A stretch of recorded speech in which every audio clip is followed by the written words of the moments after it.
بسم اللہ الرحمن الرحیم۔ محترم ناظرین، السلام علیکم۔ ایک یہودی کو رسول خدا صلی اللہ علیہ وآلہ وسلم سے چند دینار قرض واپس لینا تھا۔ ایک دن آپ راستے میں جا رہے تھے کہ وہ یہودی آپ کے پاس آیا اور اس نے کہا، جب تک آپ میرا قرض ادا نہیں کریں گے اس وقت تک میں آپ کو یہاں سے نہیں جانے دوں گا۔ نبی اکرم صلی اللہ علیہ وآلہ وسلم نے فرمایا، اس وقت ادائیگی کے لیے میرے پاس کچھ بھی نہیں ہے۔ یہودی نے کہا، جب تک آپ میرا قرض واپس نہیں دیں گے میں بھی آپ کو یہاں سے جانے نہیں دوں گا۔ آپ نے فرمایا، اگر یہ بات ہے تو میں تیرے ساتھ یہیں بیٹھ جاتا ہوں۔ یہ کہہ کر آپ اس کے ساتھ بیٹھ گئے۔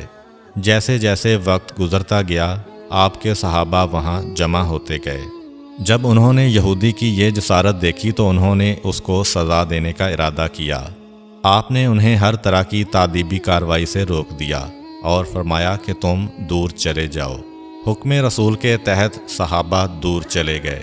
سورج لمحہ بلمحہ گرم ہو رہا تھا اور اس کی تپش سے آپ کو اذیت پہنچ رہی تھی، یہاں تک کہ آپ کے چہرہ اطہر سے پسینہ بہنے لگا۔ اس کے باوجود آپ نے کسی طرح کے غصہ کا اظہار نہ کیا اور کوئی سخت جملہ نہ کہا۔ آپ سارا دن وہیں بیٹھے رہے اور ظہر، عصر اور مغرب و عشاء کی نمازیں وہیں پڑھیں۔ پھر رات چھا گئی۔ آپ نے رات بھی وہیں بسر کی اور فجر کی نماز بھی وہیں پڑھی۔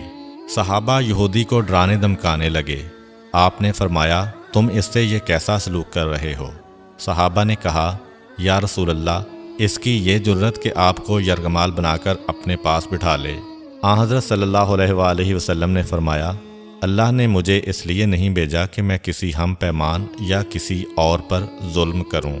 جب دن چڑھا تو یہودی نے کلمہ اسلام پڑھتے ہوئے کہا، اشہد ان لا الہ الا اللہ و اشہد ان محمدً عبدہ و رسولہ۔ میں اپنی دولت کا ایک حصہ راہ خدا میں دیتا ہوں۔ میں نے آپ کو اس لیے نہیں روکا تھا کہ میں آپ کی توہین کروں۔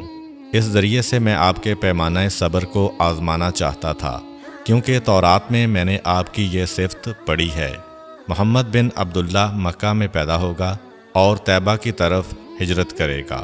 وہ تندخو اور سخت مزاج اور بیہودہ گوئی کرنے والا نہ ہوگا اور کوئی جھوٹی بات زبان سے نہیں کہے گا۔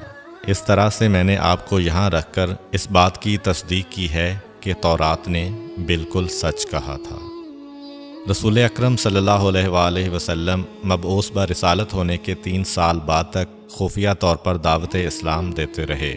اس کے بعد اللہ تعالیٰ نے آپ کو حکم دیا کہ آپ کھل کر اللہ کا پیغام پہنچائیں اور لوگوں کو خدا کی طرف دعوت دیں۔ ایام حج شروع ہوئے تو پورے جزیرۃ العرب سے لوگ مکہ کی طرف آنا شروع ہوئے۔ نبی اکرم صلی اللہ علیہ وآلہ وسلم کوہ صفا پر چڑھے اور آپ نے بلند آواز سے فرمایا، لوگو، میں اللہ کا رسول ہوں، تم اللہ رب العالمین پر ایمان لے آؤ۔ لوگ آپ کی طرف متوجہ ہوئے اور انہوں نے تعجب سے یہ اعلان سنا اور سب کی خواہش ہوئی کہ وہ اعلان کرنے والے کو دیکھیں۔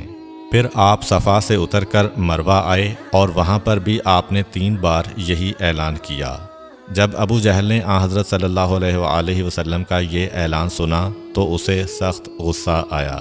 اس نے زمین سے ایک پتھر اٹھا کر آپ کی پیشانی پر مارا، جس سے آپ کی پیشانی زخمی ہو گئی، خون بہنے لگا اور آپ کا پورا چہرہ لہو لہان ہو گیا۔ اس کے بعد تمام مشرکین آپ کو پتھر مارنے لگے۔ نبی اکرم صلی اللہ علیہ وآلہ وسلم مجبور ہو کر کوہ ابو قبیس پر چڑھ گئے اور ایک چٹان کے پیچھے جا کر چھپ گئے۔ مشرکین نے بھی آپ کا تعاقب کیا لیکن آپ انہیں کہیں دکھائی نہ دیے۔ ناکام و نامراد ہو کر انہیں واپس آنا پڑا۔ اسی اثناء میں ایک شخص نے حضرت علی علیہ السلام کو اس واقعہ کی اطلاع دی اور کہا کہ میرا خیال یہ ہے کہ محمد مارے جا چکے ہیں، نعوذ باللہ۔ یہ سن کر حضرت علی علیہ السلام کو شدید دکھ ہوا اور آپ ام المومنین حضرت خدیجہ الکبریٰ سلام اللہ علیہ کے پاس آئے اور ان سے کہا، میں نے سنا ہے کہ مشرکین نے رسول خدا صلی اللہ علیہ وآلہ وسلم پر سنگ باری کی ہے اور بعض لوگوں کا یہ گمان ہے کہ نبی اکرم شہید ہو گئے ہیں۔ آپ روٹی پانی اٹھائیں اور میرے ساتھ انہیں تلاش کرنے کے لیے چلیں، ممکن ہے ہمیں ان کا کہیں نشان مل جائے۔ آپ وادی پر نظر رکھیں اور میں پہاڑ کے دامن میں آپ صلی اللہ علیہ وآلہ وسلم کو تلاش کرتا ہوں۔ آپ روتے ہوئے آگے بڑھے اور آپ کہہ رہے تھے، یا رسول اللہ، ہمیں جواب دیں، آپ کہاں ہیں؟ میری روح آپ پر قربان، آپ کس وادی میں بھوکے پیاسے ہیں؟ آپ نے مجھے اپنے ساتھ کیوں نہ لیا تھا؟ حضرت خدیجہ رو رو کر فریاد کر رہی تھیں، کوئی ہے جو نبی مصطفیٰ کی مجھے خبر دے؟ کیا کسی نے انہیں دیکھا ہے جو مجھے ان کے متعلق بتلائے؟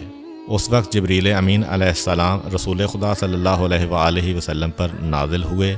ان کے پیچھے ملائکہ کی بہت سی صفیں تھیں۔ انہوں نے حضرت صلی اللہ علیہ وآلہ وسلم سے کہا، خداوند جبار نے ہمیں آپ کے فرمان کی تعمیل کے لیے بھیجا ہے۔ اگر آپ چاہیں تو ہم اس قوم کو تباہ کر دیں گے اور ان کا دنیا میں کہیں نام و نشان تک دکھائی نہ دے گا۔ رحمت للعالمین نے فرمایا، میں نبی رحمت بنا کر بھیجا گیا ہوں، میں عذاب و انتقام کا حامی نہیں ہوں۔ پروردگار میری قوم کو معاف کر دے، وہ مجھے جانتے نہیں ہیں۔ جبریل امین علیہ السلام نے حضرت صلی اللہ علیہ وآلہ وسلم سے کہا، خدیجہ سلام اللہ علیہا آپ کو تلاش کر رہی ہیں۔ خدیجہ کے رونے نے آسمان کے فرشتوں کو رلا دیا ہے، آپ انہیں جواب دیں، خدا کی طرف سے اور ہماری طرف سے انہیں سلام پہنچائیں اور انہیں جنت کی بشارت دیں۔ نبی اکرم صلی اللہ علیہ وآلہ وسلم نے خدیجہ و علی کو صدا دی اور انہیں اپنے پاس بلایا۔ دونوں شخصیات آپ کی خدمت میں حاضر ہوئیں۔ انہوں نے آپ کی پیشانی پر پٹی باندھی اور گھر لے آئے۔ جب مشرکین کو معلوم ہوا کہ نبی اکرم صلی اللہ علیہ وآلہ وسلم اپنے گھر آ چکے ہیں تو انہوں نے گھر کا محاصرہ کر لیا اور سنگ باری شروع کر دی۔ حضرت علی علیہ السلام اور حضرت خدیجہ سلام اللہ علیہا آپ کا دفاع کرنے لگے۔ جب سنگ باری میں معمولی سا وقفہ ہوا تو حضرت خدیجہ گھر سے نکلیں اور انہوں نے چیخ کر کہا، فرزندان قریش، کیا تم سے حیا رخصت ہو گئی ہے؟ تم اپنے قبیلہ کی معزز اور محترم خاتون کے گھر پر سنگ باری کرنے لگے ہو۔ اگر تمہیں خدا کا خوف نہیں ہے تو دوسرے لوگوں کو اپنے اوپر ہنسنے کا موقع نہ دو اور اپنے لیے ہمیشہ کی ذلت و بدنامی تو نہ خریدو۔ جب مشرکین نے حضرت خدیجہ سلام اللہ علیہا کی گفتگو سنی تو ندامت کے مارے ان کے سر جھک گئے اور وہ شرمندہ ہو کر اپنے گھروں کو چلے گئے۔ نبی اکرم صلی اللہ علیہ وآلہ وسلم نے دعوت اسلام کا آغاز ان روح فرسا واقعات کے ساتھ کیا تھا۔ آپ پر کروڑوں سلام ہوں۔ آپ نے لوگوں کو گمراہی و ضلالت سے بچانے کے لیے قدم قدم پر تکالیف اٹھائیں اور صدمے برداشت کیے۔ امید کرتا ہوں کہ آپ کو آج کی ویڈیو اچھی لگی ہوگی۔ اگر آپ کو ہماری ویڈیو اچھی لگی ہے تو ویڈیو کو لائک کریں اور مزید اس طرح کی ویڈیوز دیکھنے کے لیے ہمارا چینل سبسکرائب کر لیں۔ ملتے ہیں نیکسٹ ویڈیو میں، اجازت دیجیے، اللہ حافظ۔